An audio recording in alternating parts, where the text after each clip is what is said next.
Hi everyone. You know what? Let's do something different this week. And let's cover every single board game campaign that is finishing up on various crowdfunding platforms. Let's switch it up. Usually we do that. Oh, no.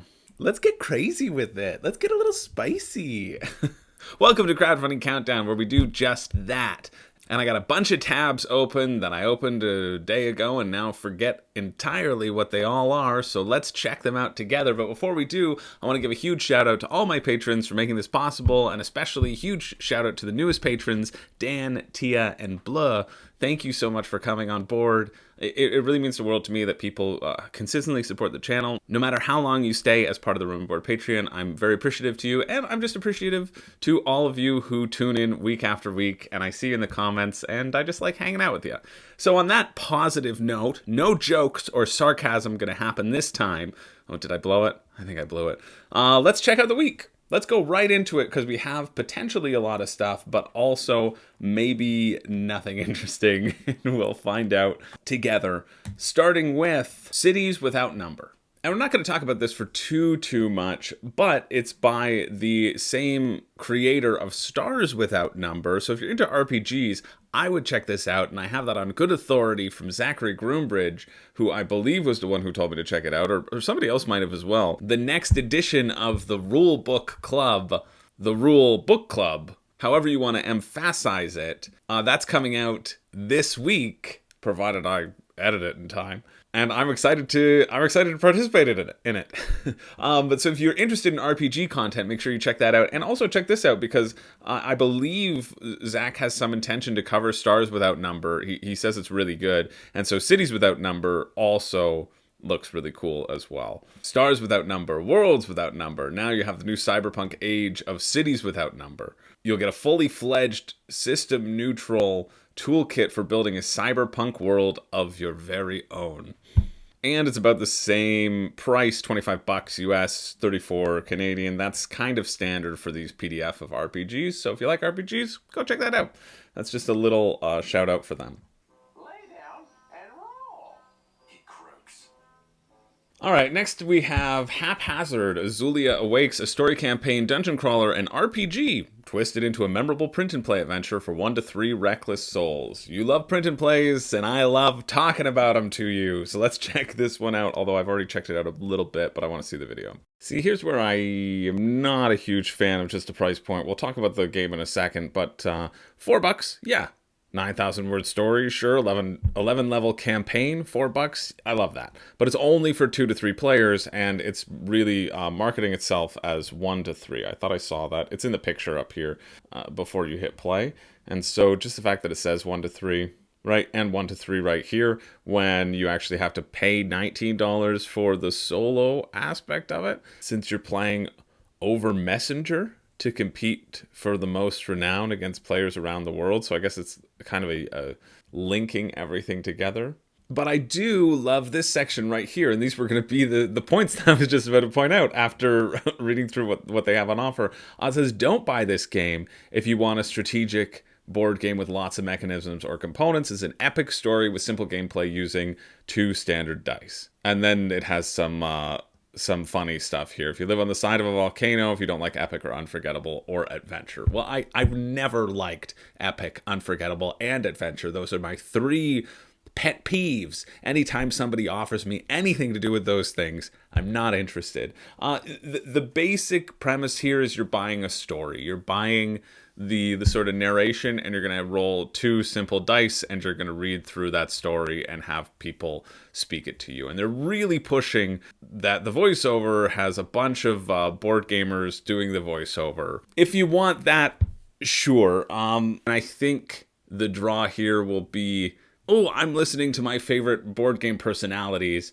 tell me this story, rather than it necessarily immersing you completely. Maybe? Maybe not. Maybe it'll be incredible. So yeah, but I think it is all about that story, and that's what you're purchasing. You're purchasing the story. You're not necessarily purchasing a game. You're going to just listen to this audiobook and roll some dice along with it, is the vibe that I get here. So if that interests you, check this one out. That finishes Wednesday, March 1st at 12:30 a.m. Moving along to the Art of Killforth. I really just clicked on this because I was remembering when Gloom of Killforth and Call of Killforth and all the other Killforths were out there. Call of Killforth. And I just wanted to see them talk about Pimp My Killforth as, or Pimp My Pledge as a Pimp My Ride based pun again. And they really let me down that I don't get to go off on that tangent. Whoa, there we go. Pimp My Shadows. Pimp My Shadows, a Pimp My Ride themed pun, as it was described in their previous games. Oh, Jesus. Where is it? Pimp My Gloom. At least they're not, they're just going back with it. They rolled back and they said, listen, Pimp My Gloom, it's just a fun little pun. Which, again, not a pun.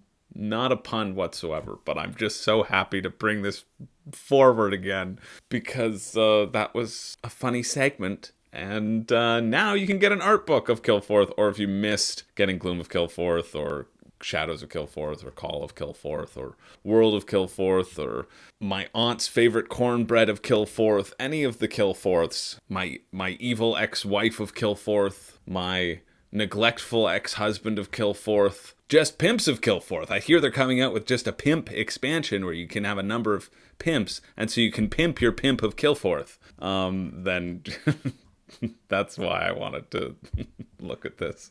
Okay, remember when I said there would be no sarcasm? What did it take? 3 campaigns to break that? Yeah, just 3. Just 3. Let's move on to Tricktaker Kings. Organize your party to become the true king in this unique trick-taking game from Japan, which, I might be able to learn about.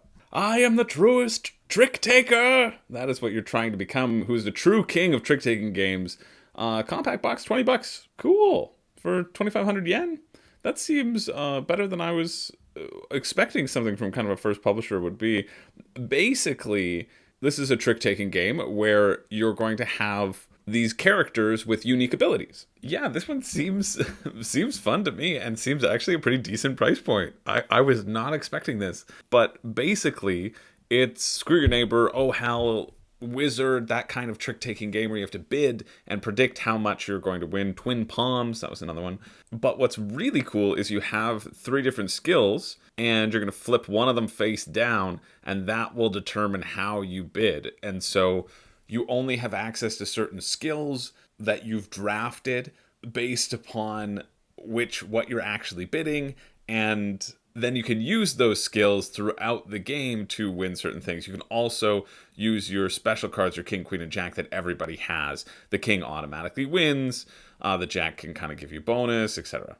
But this is only $20 US for the standard box. I mean, you only get 100 cards in it, but still, add-ons for 5 deluxe king cards. Please do not expect. I don't know what I wouldn't get this because I wouldn't be expecting to get them. Let's see what shipping is. Sea mail, which is what I refer to all of my mail as. Air mail, so there's no tracking, but there is tracking on air mail because they're just going to send it right to you. Sea mail, though, just slow shipping, $5.50. So it'd be 25 US, like $30 Canadian. I like trick-taking games, but here's the thing, right? I guess it's in Tabletopia as well. That's great. You can try it out. This seems really good. This seems really good. You can tell by my shock and awe. Like, this seems close to me getting it. Now here's where I would talk myself out of it, if I felt I needed to, would be saying how much is this going to elevate the trick-taking genre? Will I get people to play this? Or would we just play a regular deck of cards, which you can play a bunch of trick-taking games with that? Is it enough of a twist to get it out? How many players does it play, though? 2 to 5 players? So you can play with 2 people? That's also pretty good. This seems fun. This seems really fun to me. If you like trick-taking games, and if you like Oh Hell, Screw Your Neighbor, Wizard, this is another variant of that. And I'm interested. So check this one out. This finishes Wednesday, March 1st at 3 a.m. Oh yeah, I clicked on this one because it said the ultimate cocktail of drinking and party games. And I thought that was funny yesterday, and I don't think it's funny now. So, hey, not all of my segments are going to be winners. I could cut this, right? Maybe I should just cut this. Let's move on. Just quickly, I looked at this. I never cover Compass Games stuff anymore because they're never something that I'm going to be particularly interested in, because they're huge sort of war games and you get your counters. And if you like war games, you probably have purchased everything Compass Games. Their prices are always fairly expensive. You see this is $69. And you can see it's a card game, card-driven two-player game covering the turbulent period of 1905 to 1917. I don't think I'm that interested in this. And Compass Games, they feel like a lot to tackle. And it feels like if you have them on your shelf, it's the only style of game that you play, which is why I tend to skip them. But I just wanted to give them a shout out because they're consistently putting stuff out on Kickstarter. You can see they've created 58 games and have backed 0 because they're too busy playing all of those 58. So just if you like the war game genre, I wanted to mention this one and check it out if you like. That finishes Wednesday, March 1st at 5:01 p.m. How could you not click on this photo, which shows a real-life photo of me jumping into a pool? Geronimooo. It's Geronimooo. I know it's Geronimo, but we're going to pronounce it Geronimooo. A fantastic game about derpy lemmings trying to jump off the table. I imagine this won't be interesting to me, but we'll see. See, now I see what 25.5 US is. Honestly, Geronimooo, I'm pretty thrilled that I know that if I want to get trick-taking, it'll cost me 36 Canadian. I mean, that's expensive, but I'm considering it. I'm considering it. It's very simple. There's a row of cards. You're going to play cards from your hand to move your lemmings forward and not move them backwards. And you want to jump off into the void, as most of us on the internet secretly want to do. I do like that the rulebook's here, almost halfway down the page, but it's a short page. I mean, I think I get it. Short rulebook. And if you're landing on a specific color, you move that color back. So kind of take that, Eve. Seems fairly simple. I mean, too expensive for what it is, unfortunately. Even the print and play is $15 US, 21 Canadian. That's way too much for a print and play, personally. Shipping to the US is $7.30. Canada's $10. Sorry, Canada. You're 10 cents more than Mexico. Yeah, it seems fine. It just seems like a little bit too expensive. But I'm happy they've made their goal, and a light filler one. If you like the art style, maybe check it out. The finish is Thursday, March 2nd at 11:58 a.m. Next up, we have Tentricks, a fun challenge for the whole family. You must place your Tentricks pieces while avoiding the limit bar, or you'll be eliminated. That's a great tagline because it gives you zero idea of anything that the game is actually about. I don't know what a Tentricks piece is. I don't know what a limit bar is. I don't even know what style of game you are, but you know what? I'm about to find out. All right, well, it's Tetris. Do you want to play Tetris the board game? Check this out. If not, you don't need to. Should we move on?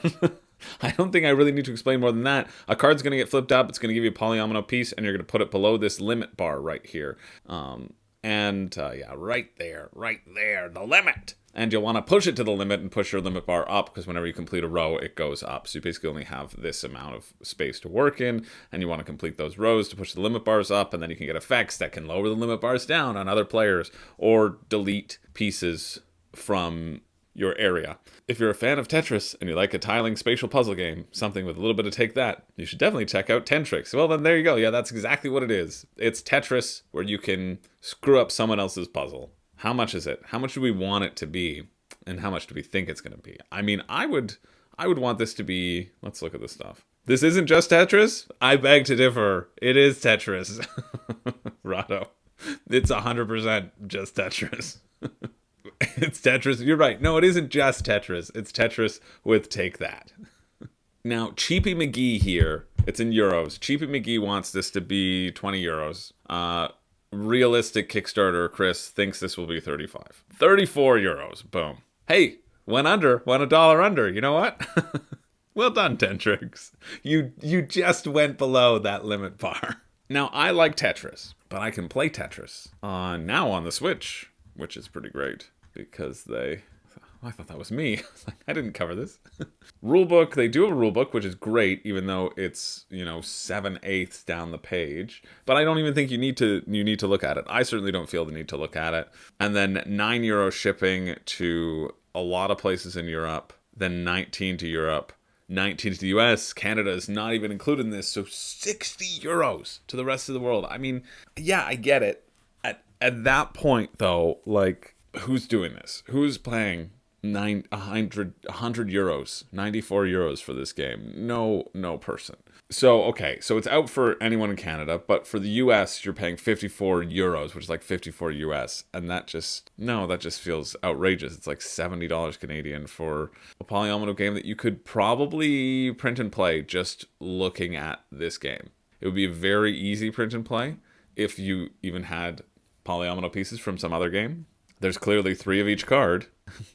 Go forth and multiply. But check that out if you're interested. That's Thursday, March 2nd at 3 p.m. It's not just Tetris. Remember, it's not just Tetris. It's Tentricks. Tentricks. You just got to say it really quickly so that works out. It's Tentricks. Let's move on to The Search for Lost Species. I'm actually very excited to check this one out. It's by Renegade Games. And the reason I'm excited is because it's by the... it's a follow-up to the award-winning Search for Planet X, which I've never played, but I know I would enjoy because I like Cryptid. So I'm quite excited to check this one out. And I almost skipped over it because this graphic didn't make me think it was a game, and I was scrolling quickly. And I'm glad I didn't miss it because that would have been very embarrassing. Cool. Initial gut check. I like what I'm seeing. Let's see if they've got a rule book. What is giving me slight hesitation here, and we'll talk about it in a second, is that there's only 2 maps. It's a double-sided map. So you're using an app to randomly determine the lost species, and there'll be different lost species out there, each with a different logic rule on how you're going to find them. But I like Cryptid because there are so many different orientations of the map, and the app can do that. And if you already have an app-driven game, maybe this will save on setup, though. And maybe there'll be enough variability in these lands because a lot has to do with moving your people around. So let's get to the rulebook, and then I'll clarify some stuff. Also love that it's they claim it's eco-friendly and produced in an eco-friendly factory, which is great. And I think, well, there we go. Yeah, environmentally friendly. Sustainability and environmentally friendly production, which I love to see. Rather than ubiquitous plastic wrap, the game is sealed with small adhesive tabs, and cards and other components are packaged with recyclable paper instead of plastic wrap and bag. Because let's be honest, you get so many little plastic bags that you don't need because you already have a bag full of bags. Oh, this is cool. Using paper stock derived from fast-growing sugarcane rather than wood. Wow, that's cool. I love when they can detail what they're doing. Now, of course, the cynical side of me is always like, well, yeah, but how much do you actually use that sort of energy, or do you have it as a sort of a checklist? But it doesn't seem like that's the case, because it's through Rewild, which is a non-profit organization with 3 main objectives. Cool. Rulebook halfway down the page. You do need a companion app for this, which I like, but I know some people don't like companion apps. If you want deduction without that, again, Cryptid's got a huge stack of cards, although Cryptid also does have a website. I don't know if it's an app yet. And here's where the game is different from people just taking their turns, is that every action costs you time. And so finding the lost species actually costs you 5 time, which is huge if you're not completely sure where it's going to be. And if you take that time when you're like, okay, I'm gonna solve it, I think it's gonna be right here, you got to be really sure, or else you're wasting 5 time. Whereas instead, surveying something by foot only costs you 3 time, or surveying by boat, well, hey, it costs you 2 time. Placing a camera so you can get some information to see if a lost species walks by and you can finally capture Bigfoot on film costs you 4 time. So that's the sort of play that's going to be happening here. You're going to have to choose how much time you want to spend, what information everybody else has been gathering and where they've been versus what you want to try to pick up. And then there'll be some events that keep on happening as you move forward throughout the game. If the expedition leader pawn is furthest back, it'll move forward and it'll trigger an event. This looks neat. This is $45, $61 Canadian. Okay.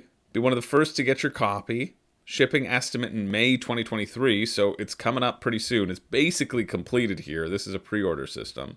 You could also get the Search for Planet X for $45. So it's that same price point. And if you don't own either, I don't know if this has shown me enough to make me want to get that over Planet X. I think I would still just get Planet X. And I feel like this would be a retail situation as well, because I don't see any stretch goals. Yeah, like literally no stretch goals. Plus then shipping will be $10 and $20 to Canada. So why wouldn't I just wait for retail? Because Renegade will certainly be in retail. So yeah, it looks cool, but looks like it's not a Kickstarter thing. It's just something that, like, when it gets to retail, if you're interested, get it then.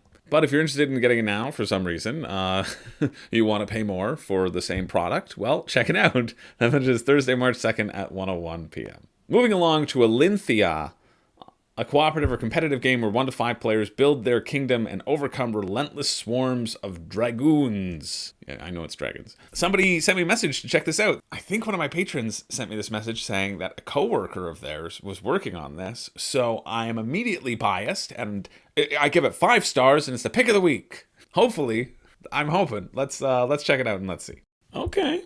I'm intrigued. It's got a lot of my favorite buzzwords in here. Asymmetrical factions and a modular board.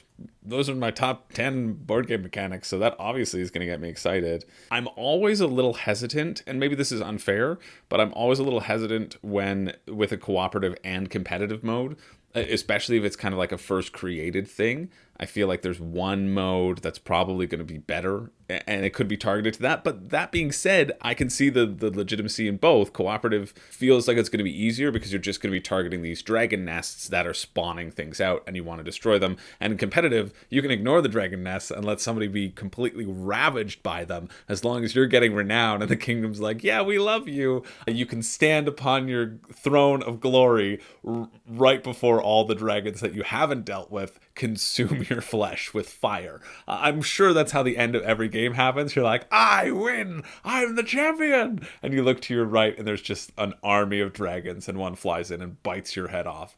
But for that brief moment, you won the renown of the people. Oh yeah, plus there's tech trees. I forgot about that. Control over your own play style. I also like tech trees. Cooperative is simultaneous play, and then it says competitive, don't worry, they're really quick turns. 80 wooden pieces. Yeah, these dragon meeples look fun. Custom insert, 5 guilds. Oh yeah, I do like this aspect of you're going to be turning your components into like buildings, right? But you'll have to give one of your people away. This also gives me a little bit of barony vibes, which I really, really like as well. Yeah, this one excites me too, so far. There's a component list. Let's put my Kickstarter pricing again to the test. There's a lot of stuff here. My bet is $60 US? 64 US, 87 Canadian, and then plus shipping. All right, where's the rulebook? Rules, about halfway down the page. I'm more interested in the competitive version, and I think that's going to be the one with more rules, right? Because the other one, you're just fighting dragons, and that's an aspect of the competitive version. So that's the one I'm going to talk about here.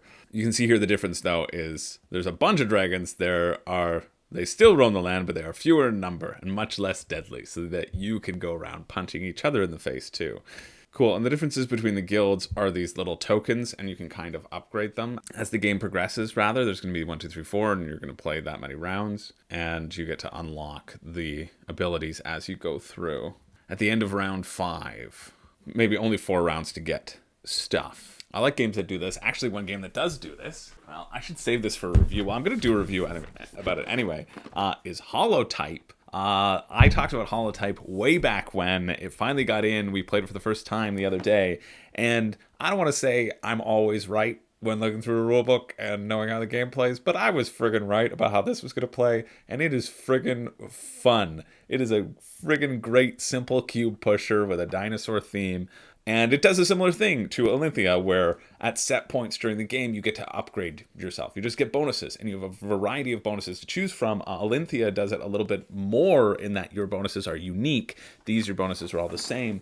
But that's a great, fun mechanic because it adds to that sense of progression, right, as you go through. Yeah, I'll do a review on Holotype coming up soon. It's just, I want to talk about it more, and it's really good. And I'm so happy that I was right. I'm always worried, right? Like it's one thing to talk about these things hypothetically, and Holotype was a pick of the week that week, and I was like, I think this is going to be really good. And so basically, I'm a savant and listen to my every dang word. This is episode 70 something. I forget. 79? Nice. 79.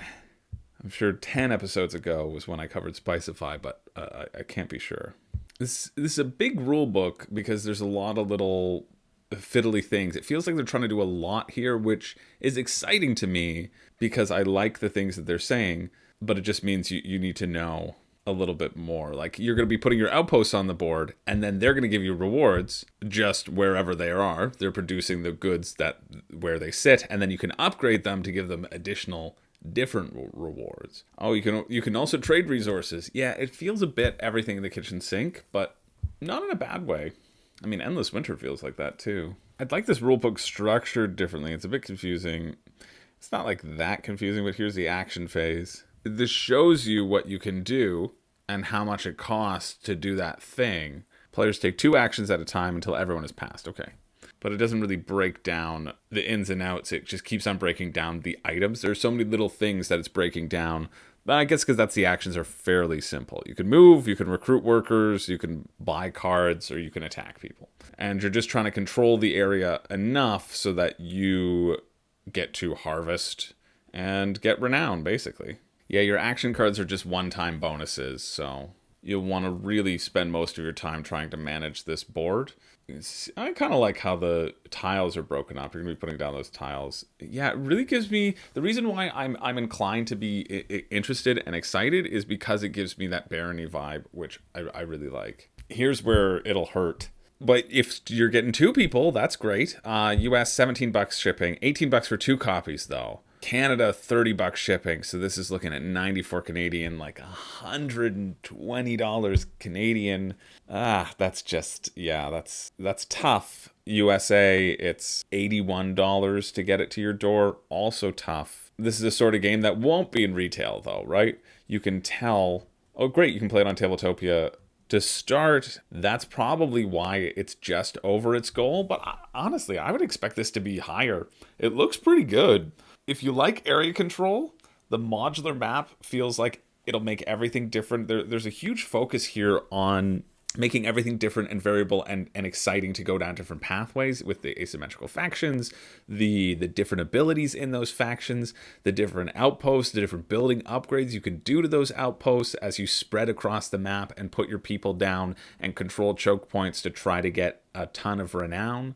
If you're interested in this, I think it looks pretty good, but I also think it reminds me a lot of Barony, and so you might be able to get Barony for cheaper. That being said, I mechanically this feels really fun. I like this time element. You know it's going to be going fairly quickly as you expand across the map and have to deal with things that are attacking you while you try to get the most resources you can so you can take as many actions as you can. Yeah, really good for a first created game. I'm glad it's funded. I'm thrilled that this will be out there in the world and existing, and I think worthwhile checking out. So if you're interested, that finishes Thursday, March 2nd at 4 p.m. Next up, we have another print and play of Minds and Men, the Enhanced Edition. Return to the Mysterious Minds in this brand new Enhanced Edition of the game of Minds and Men Roll and Write Edition. Well, this is the Enhanced Edition, so it's got to be better, right? €5 for print and play. Let's check it out. You know, you don't have to have a video if you don't have anything to say. What I really like here, this video, this person spends, 5 seconds writing out the mystery, and then nothing else happens. The real mystery is why you included a video in the first place. Or maybe it's a riddle. Maybe it's a riddle. Oh, this is from a mobile game style. Single player campaign with 37 missions. With 7 different maps and 37 missions of exploring the mines to find out what happened. There's also a co-op campaign that I imagine won't be interesting. No rule book. No real way of how you play. It looks like a Candy Crush style as you'll move people, but everybody has a movement. So you have movement and action, and you can extract and gather. I assume that's the stats that you need in order to extract and gather gems and stuff. And this is probably a time track of the amount of time that you have to deal with stuff to find the most efficient route. Sure, that seems like it could be interesting, but I'm also just confused why there's no information whatsoever, and I don't think you should back it. So let's move on. That's Thursday, March 2nd at 4. Oh, here's one just quickly that I do want to talk about. Neopunk Volume 1 Street Furniture. Pay what you want. Like most street furniture that you find on the curb, you can pay what you want. I always tend to just leave a handful of pennies and seed, like little seeds for, I was thinking it's outside for the birds. Get your mind out of the gutter. But I like pay what you want campaigns. I always like to highlight pay what you want campaigns. If you want these, probably STL files. Yeah, if you like the STL files for this sort of cyberpunk printable furniture, check it out. Look at that. Instamed. These are kind of cool. And if you have a 3D printer and you think you could find some use for them with LED integration, that's also really cool. Yeah, check this out. This is cool little campaign for those of you who have 3D printers who like that sort of stuff. I'll always like to focus on pay what you want campaigns because I think it's great. And if you didn't hear about it and you want to, well, now you did. Let's keep it going. This has raised a decent amount of money, more than I would expect it would, because the art doesn't draw me in, and I like anime, so that should tell you something, that it really doesn't draw me in. I don't know. Let's see what this is. I'm rambling. Shut up, Chris. Nobody wants to hear from you. Just mute yourself for the rest of the episode. All right, it's a fine tile-laying game where you need to match up 4 corners or you have them fight each other. You can buy 2 different sets. They have different zodiac signs. If you mix the zodiac signs together, they seem to be compatible, though, because they're talking about it. Looks like the tiger should be beside the dog should be beside the tiger. The dog also maybe has a rabbit down there, and the dog wants to be beside the tiger and rabbit. That's kind of how you would sort these things out. $40 US for one of them. Yikes. No, maybe $20 would be interesting. It kind of reminds me of Veluspa, and Veluspa just sucked. It did. Rulebook's at the top of the page, though. That's nice. Let's check out, see if there's anything else that I'm missing. I doubt it, though. Oh, yeah, I did forget to say that everybody has unique action tiles that you can play. Does anybody here like Veluspa? I saw it on somebody's top 10 recently. I don't know who it was. Maybe it was just somebody who posted on Facebook, and I thought, how? That was a worse version of Quirkle, because it was just trying to force a Viking theme on something that had no right to be there. I just found it incredibly boring. I'm sorry to the Veluspa fans out there, but I just thought it really sucked. Look, with this particular starter set, we're going to be focusing on these symbols, so you can bet that if it does well, there'll be the other symbols that are out there. But $40? No. Yeah, you want to get 12 points, you need to complete squares of compatible creatures, as it's showing what I was describing just now. Oh, and it's based around large and small animals, so that's why you see this ram. You don't need for it to be compatible because it has the compatibility for it. So on this side it's small, and this side it's larger, right? So that's how you can, that's the reason for the 2 sides. It's not like positioning. Yeah, I mean, I get it. I can see how some people would be interested, but it's $40, and I bet shipping's gonna be what, 10 at the very least? 12, 15? Let's see. 15 estimated shipping. Yikes. No, thank you. I have zero interest in this one, but if that sounded very, very exciting to you, check it out. $40 US, so say $55 US for one of these sets for like 40 tiles. Doesn't seem like it's going to be a good deal, but this would be something, again, with Japanime Games, I think you should wait until it's in retail and go to your local Japanime Games store. Not that those exist, but I've seen one once, so it's the sort of game where you can wait until it's there and then walk on by anyway, because they produce better things than this. Okay, that finishes March 2nd at 6 p.m. Let's move forward. Ooh, to our biggest one of the week. You can see the numbers racking up as it refreshes from where when I clicked on it. Chomp, Sale, Couture, and Mindspace. 4 small boxes, 4 big games, 4 unique experiences from our favorite people, Allplay.com. Thank you, Allplay.com. We know it's not Let's All Play. I made this joke, and on one of the ones that I posted on Board Game Geek, they said it's letsallplay.com. No, it's I'm fairly certain it's allplay.com. Has he gotten more hair? To be discussed via video call. I don't want to have a video call with you. I'm sorry. I know you are a supervillain. Let's see if this is still up. Never up. Has this even been updated? Sometime in January. That website will start directing to Let's All Play. Well, it's almost March and hasn't happened yet, so we'll still call you Board Game Tables. Ooh, but these are small boxes, so they're Mountain Goats boxes size. I don't have Mountain Goats, unfortunately. I do love that there's either 2 sizes of box for Board Game Tables, and that seems to be what they do. It's either like this QE size, which is here, or it's like a small square size, which is all the way over there, and that's way too far for me to get up and move to. Let's check these out. Shipping is good, though. $9 shipping to Canada, meh. But $4 shipping to the US, so you're looking at, $23, and you get these for free if you buy all 4. All right, a pretty big upsell. I doubt you'll be interested in all 4, but they're so simple. I imagine they'll be pretty easy to learn and get to the table. Will you need all of them? Let's see. Now that's how you know it's a scary dinosaur. I mean, you want a dinosaur game? I got a dinosaur game for you. All right, draft rulebook. I also love that Allplay.com loves to include the rulebooks here, and this is why it's a draft rulebook, because all the rulebooks are generally like 1-page rules. 1 minute to teach. That's more than 1 minute to read. It really is the draft rulebook, but I'm so appreciative that, like, yeah, it's a draft rulebook, but it gives me a better sense of how to play. Very simple game. This is the crux of the game. There's 6 cards that are up. Some expand your little tableau. Some give you goals. You want to get the most points to win. So you're going to have to choose between taking the goals that are up or taking the dinos out there to make an even bigger tableau filled with stuff. And then they all eat at the end. And if they're next to like tar pits, they might die. If the carnivores are next to herds, they're going to eat the herds and the herds won't score. You definitely don't need the upgrades, but I know you want them, and as do I. Let's look at Sail quickly. Cooperative trick-taking 2-player game. Reach the end of a dangerous deep end and avoid taking damage from the Kraken to win the game together, or your crew will be sleeping with the fishes. This is a fun component upgrade, but it may affect the readability of the actual squares. That's something to be mindful of. Probably won't as you navigate through. Yeah, also fun, but I'd be fine without, and that's good. I'm glad I'm consistently would be fine without, because then you don't feel the need to get everything, right? Automatically with those upgraded, if you like everything, if you think everything's going to be fine, they're going to push you to get those 4 right away. And I don't think you'll need all 4. Reach the end in less than 5 hands. Wow. Oh, okay. Well, that's different, isn't it? In less than 5 hands. Okay, and each hand is comprised of 9 cards. So you get 4 rounds in every... The round ends when one player wins their 4th trick. See, that wasn't clear in that breakdown. This is why I like reading the rulebook.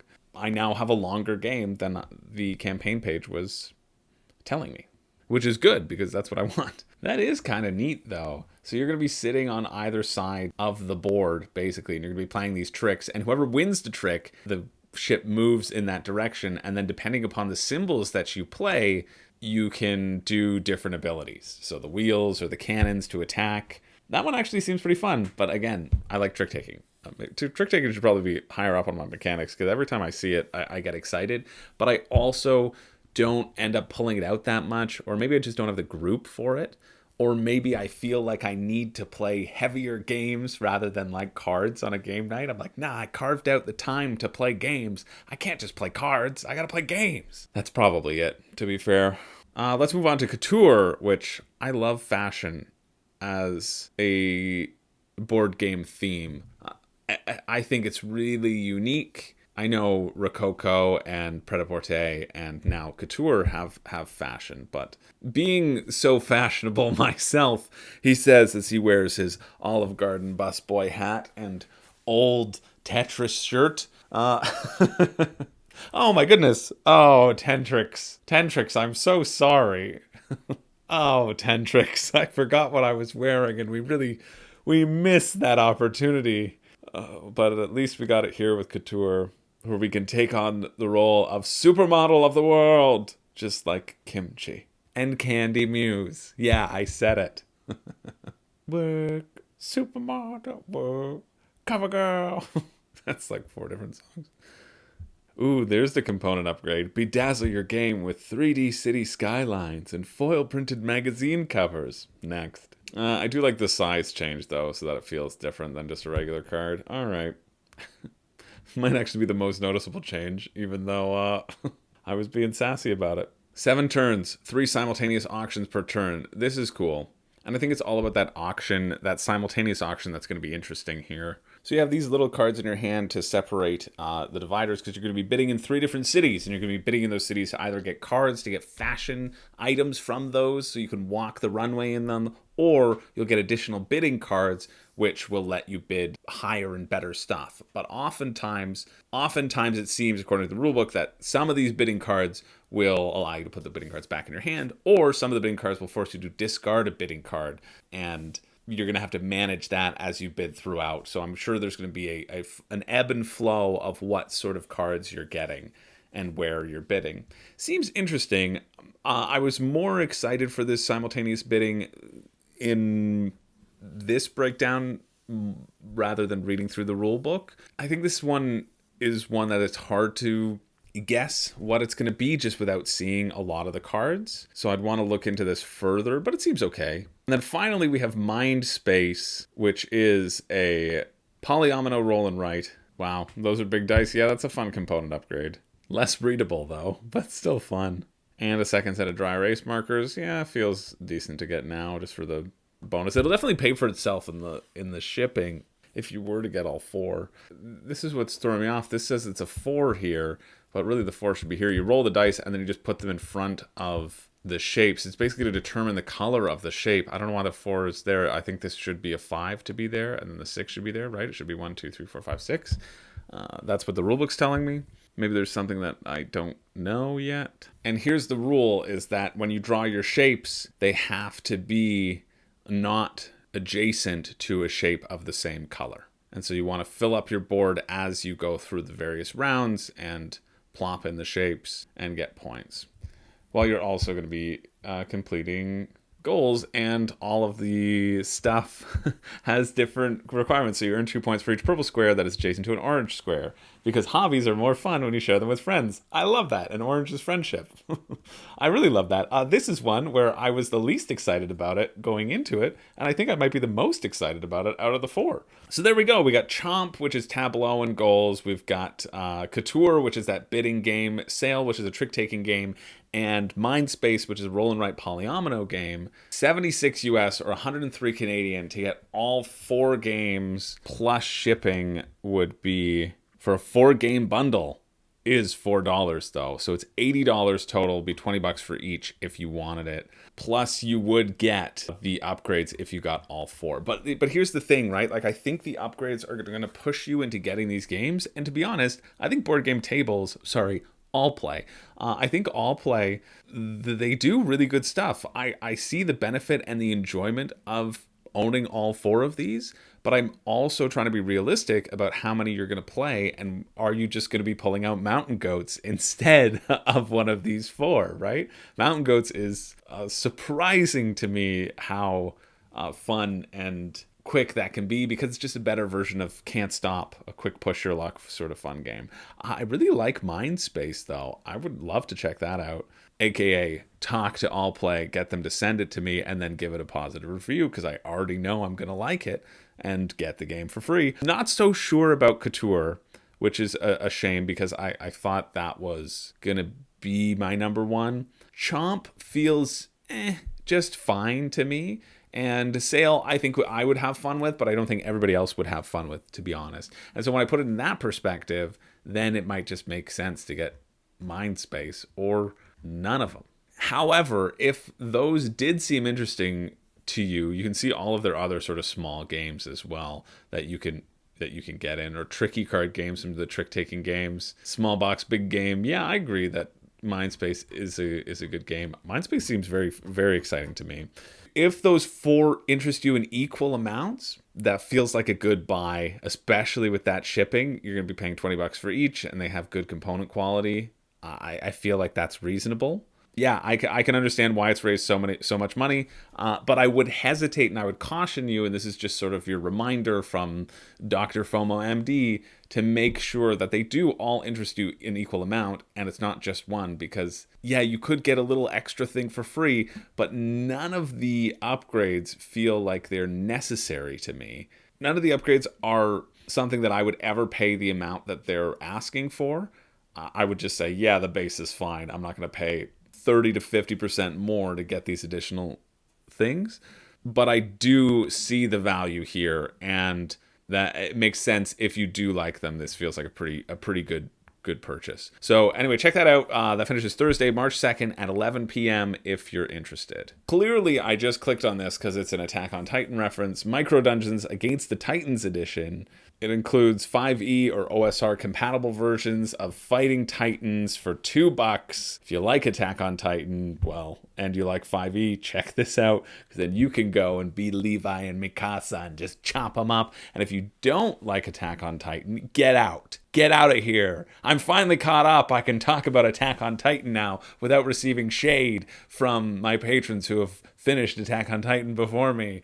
Oh, and the first part is going to be coming out so soon, maybe this week. Maybe this week. I think it might be March 2nd. I'll have to check that. This is just so I can talk about Attack on Titan because it's so good, so go look at that. But if you want to fight it and you like RPGs, worthwhile checking out. All right, let's keep it going. I thought I was going to cut more. I've cut a few, but some other ones have been surprising me. Let's check out Dig Your Way Out, the Dig In expansion. An award-winning prison game comes back with an expansion that brings new places, more strategic options, and a badass warden. Fun video, much more fun than I was expecting it to be. Decent price point for an expansion as well. There's a bundle. I wonder, can you just get the core game here? That's what I want to know. Because I missed the first one, and I don't like going in on bundles. Rulebook, though, I was going to say almost at the top of the page, but it's very small. Campaign, so middle of the page. Yeah, very simple, 12 pages. Depending upon the number of players playing, you need a certain tunnel points, and you can get tunnel points by spoons. You can literally just dig out with spoons. If you get all those spoons, you could win. Or you can get tools, which you craft by finding other stuff around the prison. You can see the prison right here. You're going to move around the prison to the various areas, roll some dice to see if you get the stuff that's there, trade cigarettes for weapons, go to the infirmary to patch yourself up. You can fight people if you have enough shivs. And this is my favorite part, is you can join a gang if you look good. That's the requirement for joining a gang. That's why I couldn't join so many gangs. The Couture gang would not have me whatsoever. But if you have a hat and a necklace and a tie or a cravat, I'm sure it's a bandit. Yeah, it's a bandit. You can tell that I've done quite a bit of hard time because I thought the bandana was a cravat. Oh my.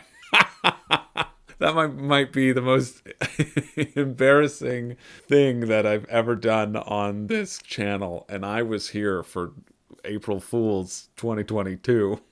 It's official. If you have a hat, a cravat, and a necklace, you can join the necklace cravat gang, the crews. You can do it in team mode too. This seems fun. Do we have the expansion rulebook? You're getting a bunch of new rooms, and you get a warden who's going to be moving around, and you can make bargains with, or they'll throw you in solitary, probably. Oh yeah, here's all the different locations that you can add in. Great, yeah, and the warden. You can attract the warden, you can snitch on your friends. If you do stuff where the warden will put you into jail. Or you can bribe the warden. Cool.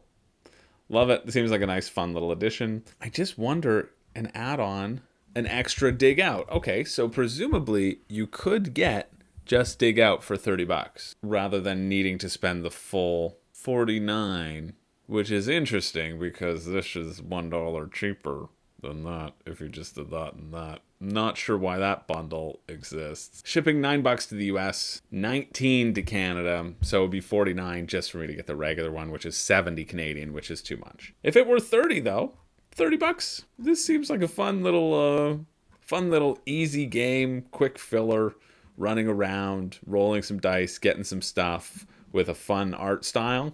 Yeah, I like it. So check that out if you're interested. That finishes March 3rd, 5 p.m. Moving along to Homeworld Fleet Command board game. He says right here, Kickstarter exclusive. You're never getting this anywhere else. This has raised a lot of money here. I thought Board Game Tables, Allplay, was going to have raised the most, but Homeworld, this is killing it. Because people know that it's Kickstarter exclusive and they'll never be able to get it anywhere else. That's about kind of what I'd expect. £75, about 100 US, 123 Canadian. Based on the award-winning video game series, that'll do it. That's why you see it was by Gearbox as well, who did Borderlands. So they're offering a lot of stuff here before we get into the rules, what you can actually do. Because there's so many things of what you can actually do. You have a 10-part campaign, which will teach you the rules. You can do solo, co-op, and player versus player, and team battle if you have multiple copies, which nobody should ever do. Trust me, it's not going to work in an enjoyable way and be worth double the price. Love this as a pledge comparison because I was already confused. These trays as stretch goals are a really good idea because then you can just add them and move your trays around. I mean, a lot of war games have that anyway, but it's nice that that's added. This is really, though, like, look at the pretty pictures, but back just based on the IP. Look at the pretty minis. Ooh, you better get all of them because gameplay is 2/3 of the way down the page and we still haven't gotten to a rulebook. And I mean, it shows that's how you should really structure a campaign, because even though I'm going to shout about it, more people will probably purchase it than if you did it the way that I personally would enjoy. Realistically, right? I mean, don't get me wrong, I'll champion you all night long if you do it the way I want you to do it. And it looks like it's a good game. So you assemble your fleet with your star points. It's like any sort of skirmish game. You have a set number of points. That's your fleet. You use command cards and roll an absurd amount of dice at people. This is what I want, though. The round, the gameplay loop. You're going to draw your command cards. You're going to find out who gets to go first. You're going to play your command cards. That's it. Number of dice, number of armor, movement, how much you can slam into the other ship, and the crew value. If you're boarding, which apparently won't come into place in your first games. I like this rulebook so far, though. I thought this was going to be overwhelming and oppressive, but it isn't. So you have a current hand value. There we go. You can discard before that. I like that. Orders and interrupts, so you can have some that stop as reactions. And then you get medals. If you can claim all 3 medals, you immediately win the game. That kind of reminds me of Warhammer. But I've never played Warhammer, but I think Zach said that there were 3 goals that you needed to try to get. So it feels like it could be a similar structure. You know what? I fully accept that this isn't my style of game, but I also fully accept that this looks fun. What are the shipping prices? Fighter, Commander, Admiral. Let's look at Commander, because nobody's going to get the base thing. So $23 US onto the Commander, which is already 204 Canadian, right? Like this is a huge game that's super expensive. I don't like, for me, it's not worth it. This is Modifius, though, who just brought Elder Scrolls Skyrim. That's where I recognize this table from. Skyrim had something like this, and I thought it was lovely. Yeah, this one's harder to evaluate, right? Like it's a lot. It's a lot of stuff for a big skirmish game. If you like the skirmish game style, how many skirmish games do you already have? How much have you invested in those systems? Is it worth investing into this other system yet? I don't know. That being said, the rulebook reads pretty slick, and the base pledge is about the same cost as, a game on Kickstarter with lots of minis, which is around $100 US. So it's not obscene. You just have to be into it, and I'm not into it. I'm not a huge skirmish guy, but check that out if you're interested. That finishes Sunday, March 5th at 3 p.m. Let's move on to my favorite company out there, Queen Games. Queen Games, who I'm a huge fan of. Love Queen Games. We have Stefan Feld's City Collection, Vienna and Cuzco, which are reimagined versions of La Isla and Bora Bora. I just love this new City Collection because it really makes you want to buy these games that you may have already played and then thought we're good and have on your shelf, and you just think, well, now I need them because they're in a different name. So that's what I want. How much are each one's going to be? $90 US? Likely. You see they're not putting the prices on them. 78 US, so 106 for La Isla. You want to pay $106 for La Isla? I don't think so. You want to pay $100 for Bora Bora? I don't know. Ranked 254 on Board Game Geek. That's better than La Isla, which is 1139. So you'll want Cuzco then instead. Oh, sorry. That was just for the classic, was $100. If you want the deluxe, yeah, it'll cost you $130. Listen, I think Stefan Feld is an incredible designer. I like that he's reinvigorating his stuff. But these are campaigns that I will never look at, seriously never look at, because the price is so astronomical compared to other games you could get of the same weight and of the same design, and probably what you'll end up paying at retail. Let's see.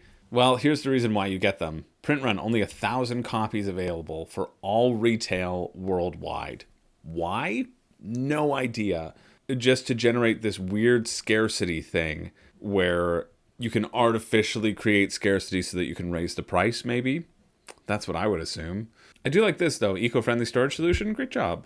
All right, well, this is good to know. After seeing the other city collections go by, I assume because Queen Games, I see them all the time in retail, that these would be out at retail. These are likely not going out at retail. So my usual wait until retail because it'll be cheaper comments are probably wrong in this instance. And if you really love Stefan Feld and you want to get a copy of Vienna and Cuzco, well, you're going to have to pay $100 for them, because that's what it's going to be after shipping. Yep, 22. Oh, God, I'm good. Exactly $100. And this is just hard. Maybe this is another conversation to have. Maybe this is a separate video in itself. I'm not inclined to research these games right now just because there is a separate new edition, because I've never been inclined to play La Isla or Bora Bora, even though they exist on my friend's shelf. And he's never put them forward as games that we should play, because we always opt for other games on his shelf. And so it gets to a tough point here, because I feel with this rebranding of the collection, and I really like that Bruges was rebranded. Some of these games are available in limited quantities. I like that Bruges got redone. I like that it's there for people who really love the game, but it just seems so excessive to me for the style of game that these things are, and that they were able to be printed at such a more reasonable price point earlier, and then it's just this new reinvigoration of it with like a couple additional modules that jack up the price to likely double or more. And so I think that's where I really take issue with this series in particular. I've never been interested in this series in particular, even when I like the games. Like I like Bruges. My friend owns Bruges, and I quite enjoy the gameplay of it, but it's never been something where I want to tear my clothes off and slather myself with red pepper jelly and run through the streets. They've just never made me do that, where many other games have.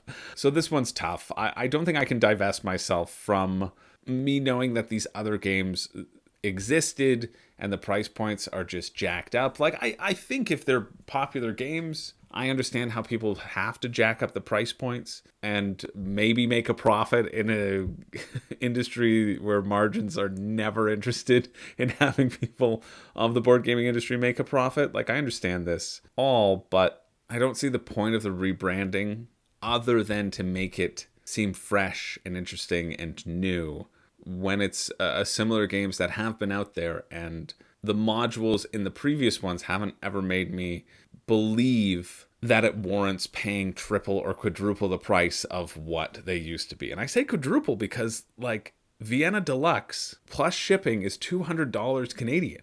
And I guarantee at one point La Isla and Bora Bora you could get for, let's see if they still have them there.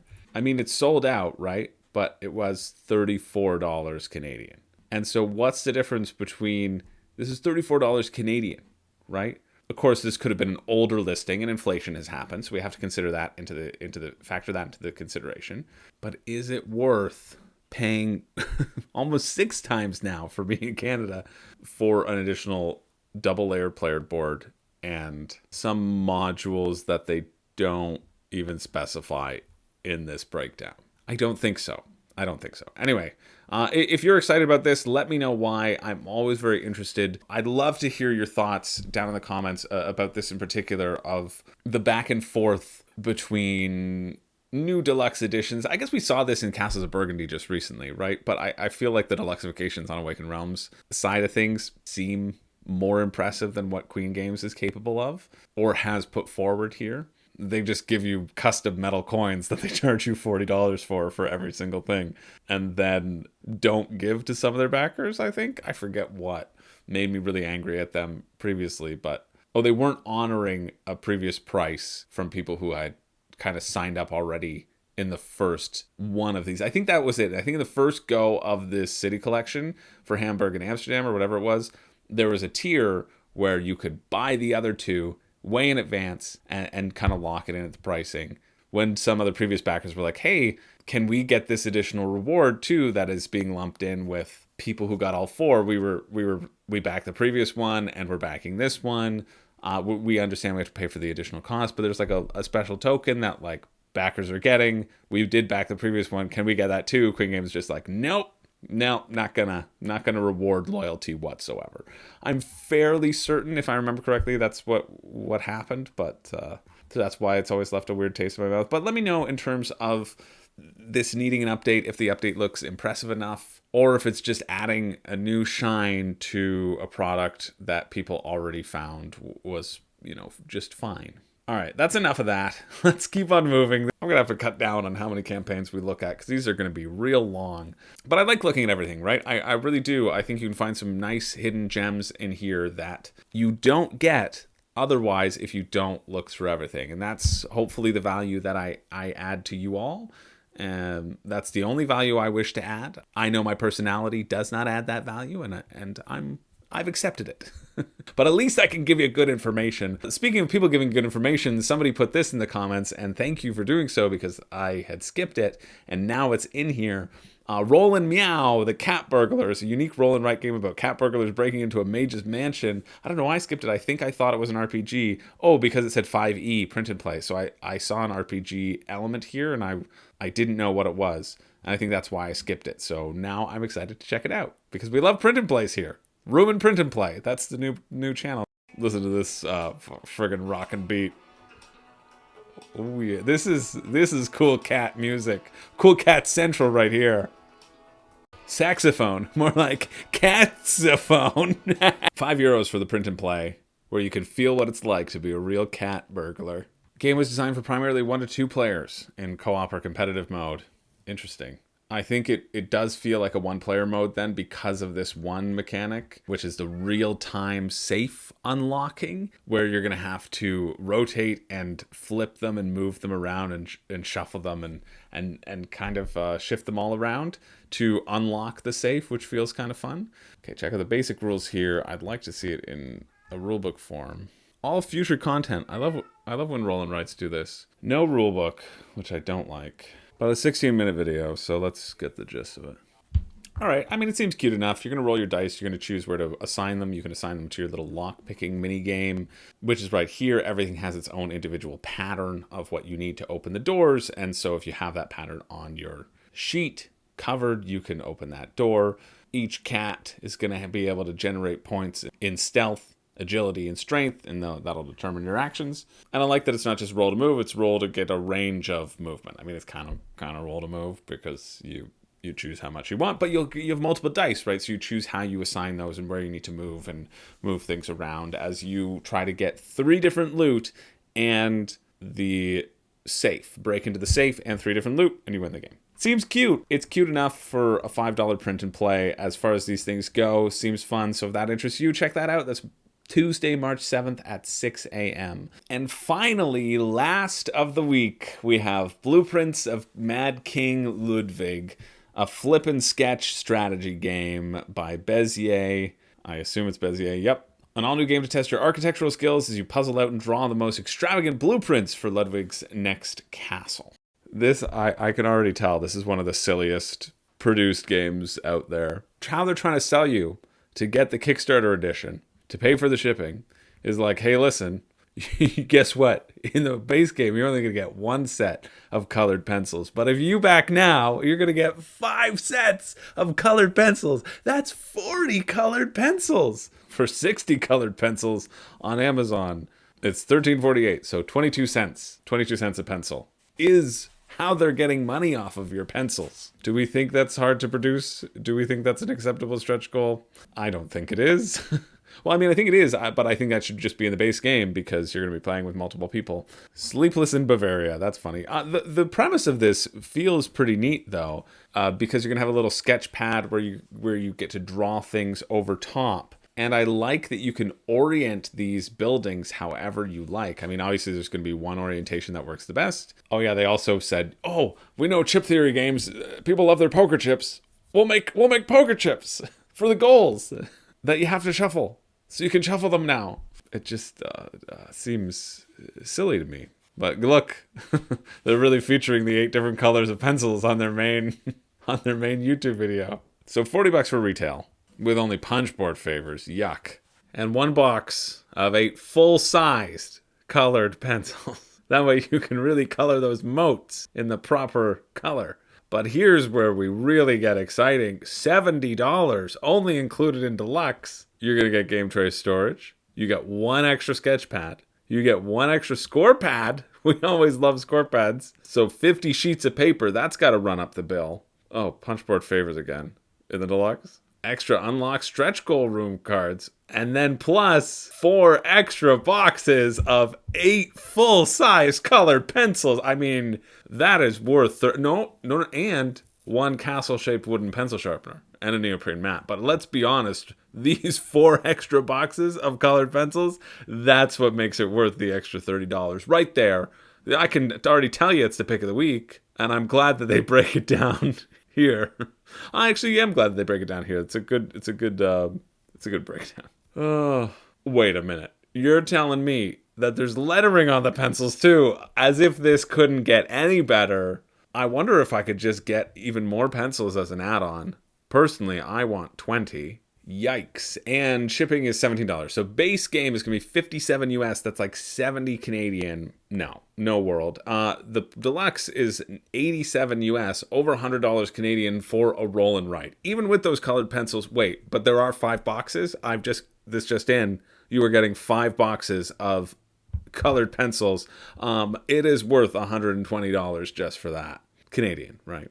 Where's your rulebook blueprints? I remember getting this early email as Bezier remembers to take me off their media contact because I'm shaming them so much. They sent out an email saying like, whoa, get ready because we're launching tomorrow. There's an embargo for this announcement for tomorrow. But let me tell you, we wanted to give you the 24 hours heads up that this incredible deal is coming your way with no rulebook. No rulebook, just the videos again. That seems unacceptable for Bezier, honestly. But this is actually a pretty succinct and good demonstration. You'll see these little dotted lines here. These establish boundaries where you cannot build until you get those abilities. And then you can also hold on to the rewards, just like Castles of Mad King and Ludwig, which is a good game. Like, I like it a lot. I like a lot of stuff that Bezier does, and in their catalog, I think they're a good company. But you'll get a reward for fully surrounding the doors of a specific room, and you can choose whatever type of room you wanted to start with by choosing the color. And then you color it in, and you make the shapes just like you would take the pieces from the original game to create a big sort of overlaying castle. I don't quite know what this is going to feel like or how this is going to feel differently from the original game, which I do quite like a lot, except that it'll just take you more time because everyone's going to have to pass around that one set of colored pencils to color in their little rooms for, I don't know, no reason. Feels like you could just draw the symbol of them.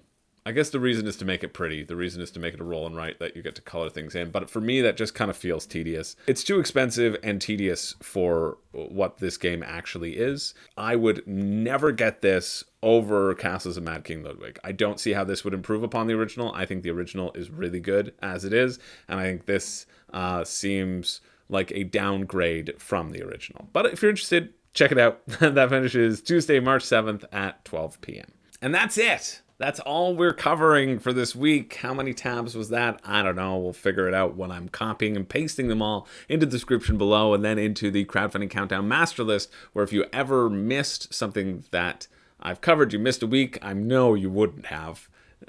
But just in case you did, you can go back and you can check out what my initial thoughts were talking about the game, which I will direct you to for when I do review Holotype. Because I'm going to tell you a big fat I told you so, because this game is great. But I think there are some great games this week as well. I have a solid pick for me and a pick for you, almost 2 for pick for you. The pick for me is still going to be Tricktaker Kings. This came out of nowhere for me. I want to become the true trick taker.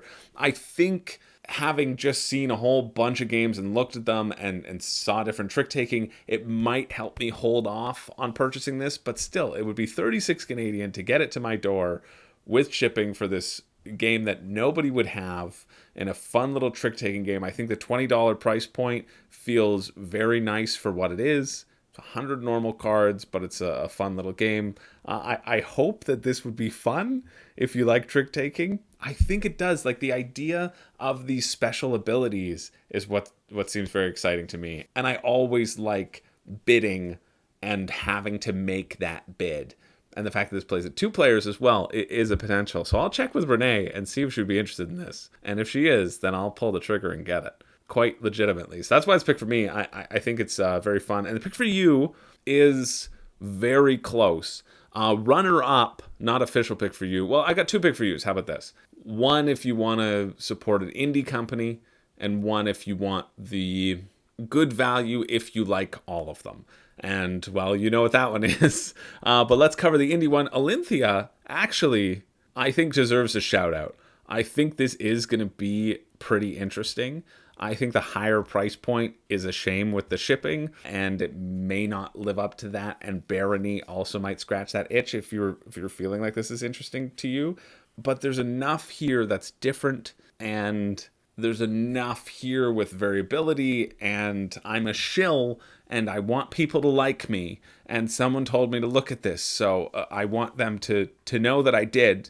I think this one looks exciting to me, and I think if this is like this is the true Kickstarter support level, where you're like, yeah, this is somebody who's producing it, first-time creator, producing what I think is going to be a good game that has not that much funding. It's crossed its funding goal, so it will be produced. But I think compared to some other trash that raised double this deserves to have more compared to that. So yeah, I think Alynthia is really good. But the official pick for you, of course, as I morph into the Allplay man, it's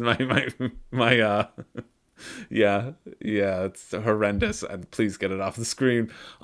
We've got it from Board Game Tables, the $76 bundle here, $80 to the US with shipping, where you do get the additional upgrades to it. If you think these 4 games look equally interesting, or if you think 3 of these games look very exciting, then I think that's a good pick for you. If you don't think that, if you think only 2 look very exciting, I don't think you need any of the upgrades. These deluxeifications, they don't seem like they're necessary to me whatsoever, and they're not necessary because they're not going to be producing them for everybody when they go to retail.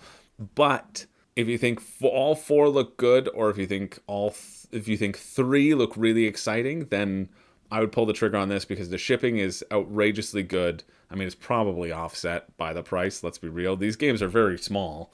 Mind Space to me looks exciting, and these other 3 look very well made as well. But to me, they just kind of look good. However, from a pure value perspective, that's why they get to be the official pick for you. That's it! My hair is flat now. I can take my hat off. I can really let my hair down. Thanks for sticking with me.